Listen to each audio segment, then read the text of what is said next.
Hi hello नमस्कार. मी सुषमा आपल्या हक्काच्या चॅनलमध्ये माझ्या सर्व गोड ताईंचं अगदी मनापासून स्वागत करते. आज आपण ब्लाऊज शिवून उरलेल्या कपड्यातून मस्त अशी पोटली बॅग बनवणार आहोत. म्हणजे तुम्ही तुमच्या साडीवरती मॅचिंग अशी पोटली बॅग वापरू शकता. ही दिसायला खूप छान दिसते. तर ही पोटली बॅग अगदी 5 ते 10 मिनिटांमध्ये बनवून होते. तुम्हाला सुद्धा तुमच्या साडीवरती मस्त अशी मॅचिंग पर्स पाहिजे असेल तर अशा पद्धतीची पोटली बॅग बनवा. दिसायलाही छान दिसते आणि एकदम ट्रेंडी आणि युनिक लुक वाटतो. तर चला बघूयात ही पोटली बॅग कशी बनवायची ते. तर इथे मी 11 इंच बाय 9 इंचाचे 2 कापड घेतलेले आहेत. तुम्ही 1 इंच कमी करू शकता किंवा 1 इंच वाढवूसुद्धा शकता. तुम्हाला पाहिजे त्या साईजप्रमाणे तुम्ही थोडंफार कमी जास्त करू शकता. या कापडाची घडी घालून खालच्या साईडून हलकासा आपण राऊंड शेप द्यायचा आहे, म्हणजे आपल्या पोटलीचा शेप दिसायला छान दिसतो. आणि सेम त्याच पद्धतीने आपण अस्तरसुद्धा कट करून घ्यायचं आहे. आता इथे अस्तर माझं थोडंसं कमी आहे, पण ते नंतर मी कसं ॲडजस्ट केलं हे तुम्हाला व्हिडिओमध्ये दाखवेनच.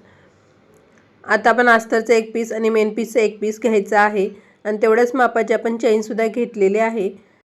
आपण सगळ्यात अगोदर खाली मेन पीस ठेवायचा आहे, त्यानंतर त्यावरती चेन ठेवायची आहे, नंतर त्यावरती अस्तर ठेवायचं आहे आणि आपण शिलाई मारून घ्यायची आहे.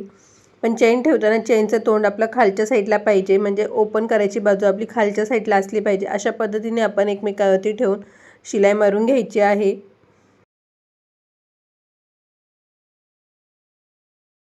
तर आता आपली शिलाई मारून झालेली आहे. आता आपण या चेनवरती दाब शिलाई द्यायची आहे. तर दाब शिलाई देताना खाली अस्तर असेल, त्यानंतर त्यावरती चेन असेल आणि त्यानंतर त्यावरती आपला मेन पीस असेल आणि आपण मेन पीसवरती दाब शिलाई द्यायची आहे. आपण चेनवरती दाब शिलाई मारल्यामुळे आपली चेन फिनिशिंगला सुद्धा छान दिसते आणि आपण ज्यावेळी ती ओपन बंद करतो त्यावेळी ती मध्ये मध्ये येत सुद्धा नाही. त्यामुळे चेन लावून झाल्यानंतर पुन्हा आपण चेनवरती दाब शिलाई मारायची आहे. आता आपली पोटलीची एक साईड तयार करून झालेली आहे. सेम त्याच पद्धतीने आपण पोटलीची दुसरी साईड तयार करून घ्यायची आहे. तर इथे आपण खालच्या साईडला अस्तर घेतलेला आहे, मध्ये चेन आहे आणि त्यानंतर त्यावरती उलट मेन पीस ठेवायचा आहे आणि आपण शिलाई मारून घ्यायची आहे. शिलाई मारल्यानंतर पुन्हा आपण त्याच्यावरती दाब शिलाई मारायची आहे. म्हणजे अशा पद्धतीने आपला पोटलीचा बेस तयार झालेला आहे. तर आता अगदी 2 मिनिटांमध्ये पोटलीचे हँडल तयार करायचे आहेत आणि आपली पोटली बॅग तयार.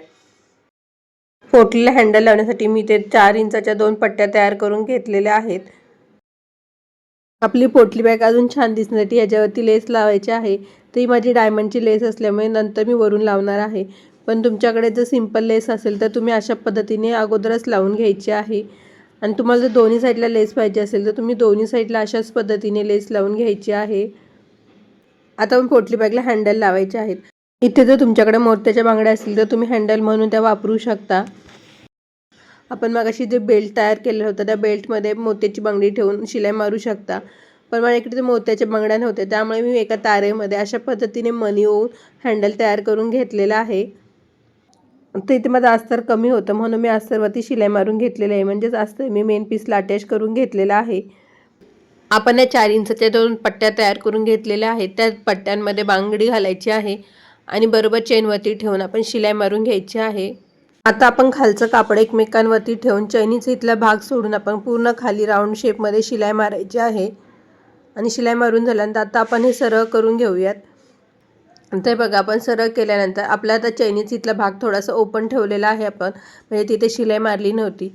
तर तिथे आपण अशा पद्धतीने एक आडवी शिलाई मारायची आहे, म्हणजे आपण चैनीची व्यवस्थित शिलाईसुद्धा मारता येईल, म्हणजे आपली तिथली फिनिशिंगसुद्धा मस्त येईल आणि आपल्या हँडलसुद्धा व्यवस्थित असे पॅक होतील. तर बघा आपल्या अशा पद्धतीने पोटली बॅग तयार झालेली आहे.